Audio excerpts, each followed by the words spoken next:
Alors pour faire ce nouvel exercice, on vous demande de reprendre l'exercice 42 qui se trouve dans la vidéo base de programmation numéro 44. Donc si vous ne l'avez pas fait, retournez sur cette vidéo pour bien comprendre le but de l'exercice, parce que je ne vais pas tout reprendre en détail.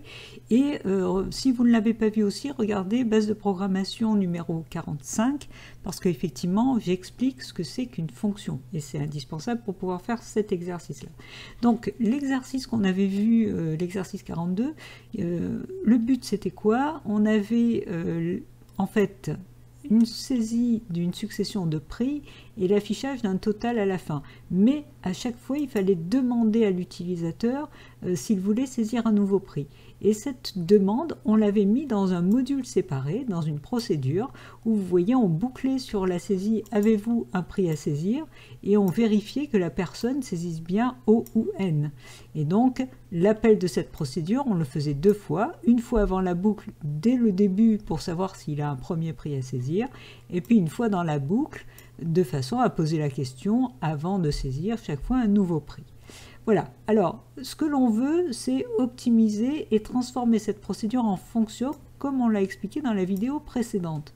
Ça veut dire quoi? Ça veut dire que notre fonction, au lieu d'être juste un morceau, notre procédure, au lieu d'être juste un morceau de code qu'on a extrait du programme principal, on va faire en sorte qu'elle nous retourne une information. Du coup, elle va nous retourner quoi? Tout simplement la réponse qui a été saisie. Donc ça veut dire que ici, je vais avoir un return réponse. Si je fais un return réponse, ça veut dire que ma procédure devient une fonction qui retourne quoi? Le type de la réponse. Or, le type de la réponse, c'est un char, on l'avait défini ici, donc ça va être un type char. Voilà. Du coup, on n'a plus besoin de déclaration globale, donc j'enlève cette ligne de déclaration globale et je vais utiliser ma fonction saisie qui va me retourner quelque chose. Alors, vous voyez qu'il n'est pas content. Pourquoi il me dit réponse n'existe pas? Effectivement, j'ai enlevé la déclaration globale, donc ça veut dire que réponse, il faut que je le déclare en local directement dans ma fonction. Et du coup, il n'y a que ma fonction qui verra réponse et rien d'autre. Ça veut dire quoi? Ça veut dire que dans mon main, vous voyez, le but c'est de boucler tant que réponse est égale à O. Ça veut dire que ici, j'ai besoin en local de définir un réponse. Alors, je pourrais très bien l'appeler autrement que le réponse qui est ici. Hein, on est d'accord? L'idée c'est que là, j'ai une variable locale à la fonction saisie, cette variable s'appelle réponse, donc elle n'est visible que dans saisie. Si j'ai besoin d'un réponse dans le main, j'ai besoin de redéfinir une variable locale réponse qui ne sera visible que dans le main. J'aurais pu l'appeler rep, ça aurait marché aussi. Hein.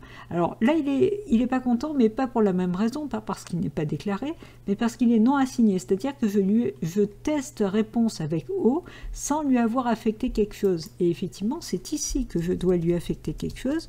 Je lui affecte le résultat de l'appel de saisie. Là, en fait, qu'est-ce qui va se passer quand on arrive sur cette ligne? Dans réponse, je lui affecte saisie. Alors, saisie est appelée. Qu'est-ce que fait saisie? Il saisit une réponse, il boucle tant qu'on n'a pas mis soit O, soit N, et il me retourne ce qui a été saisi, c'est-à-dire soit le O, soit le N, et le O ou le N sera donc transféré dans la variable réponse. Alors, évidemment, il faut que je fasse exactement la même chose ici. Donc là, je fais réponse égale saisie. Et là, c'est terminé. J'ai transformé ma procédure en fonction et j'obtiens quelque chose de nettement plus compréhensible, lisible et optimisé. Pourquoi? Parce que je n'ai plus de variable globale. Les variables ne sont vues que dans le module, que ce soit le main ou saisie, où elles ont été déclarées. Et puis, c'est quand même plus logique de faire un réponse égale le résultat de la saisie, plutôt que juste de marquer saisie.